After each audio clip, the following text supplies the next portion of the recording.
Okay, let's talk about one of those assignments that can make your head spin, the annotated bibliography. It sounds complicated, I know, but we're going to demystify this thing and turn all that confusion into total confidence. You know exactly what I'm talking about, right? You open up the assignment sheet, and it's just this wall of text with all these weird rules and technical terms.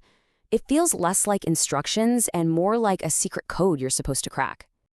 And then the questions start piling up in your brain. What in the world is a hanging indent? Are there like forbidden verbs I can't use? And the biggest one of all, why am I even doing this? It can feel super frustrating, but trust me, you are not alone in feeling this way. But seriously, don't sweat it. We've got you. We're about to break down every single part of this assignment, piece by piece. By the end of this, you'll know exactly what to do. It's actually way simpler than it looks.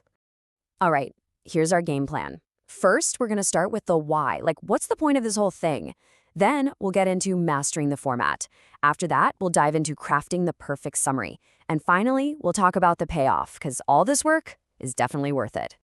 So, first things first, before we even touch the nitty-gritty details, let's figure out the whole purpose of this assignment. Why do professors love giving these things out? What are you actually trying to achieve here? So, at its heart, an annotated bibliography is really just a list of your sources. Books, articles, whatever you're using. But here's the twist. Right after each citation, you add a short little paragraph. And that paragraph, that's the annotation. That's where the magic happens. And look, this is not just busy work, I promise.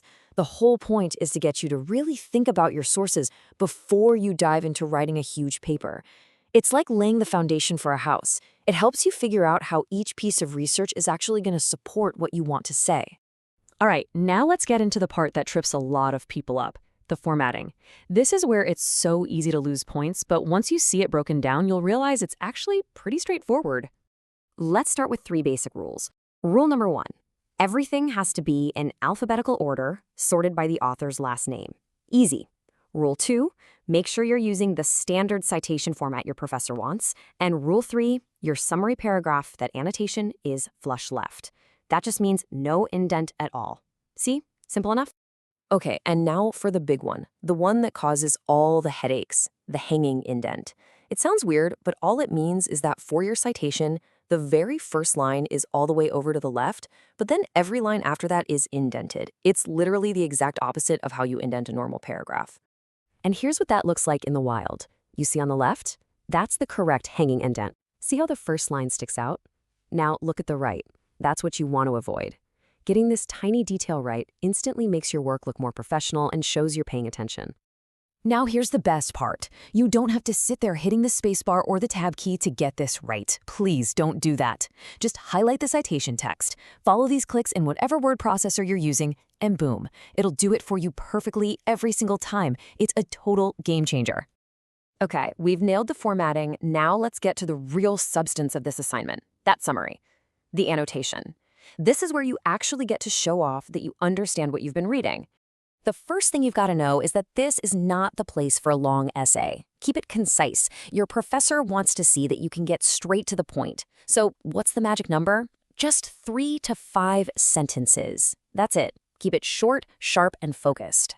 So what do you pack into those 3 to 5 sentences? It's a simple formula, really.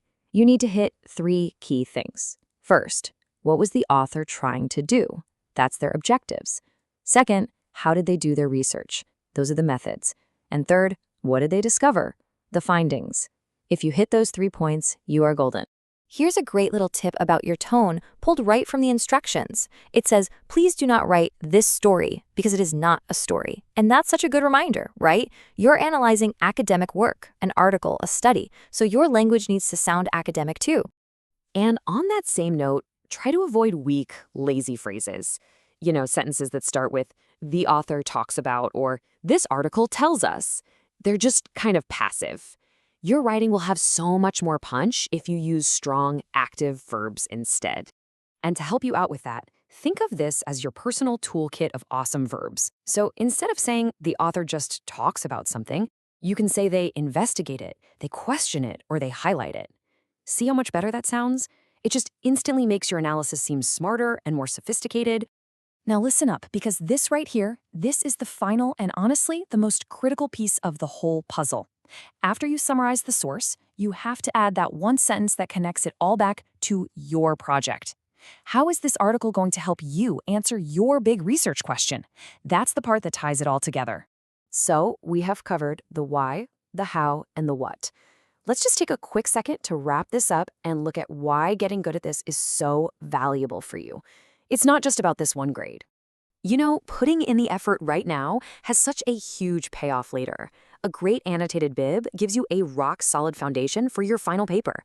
It literally trains your brain to think more critically about your sources. And believe me, when it comes time to write that big paper, it will be 1,000,000 times easier.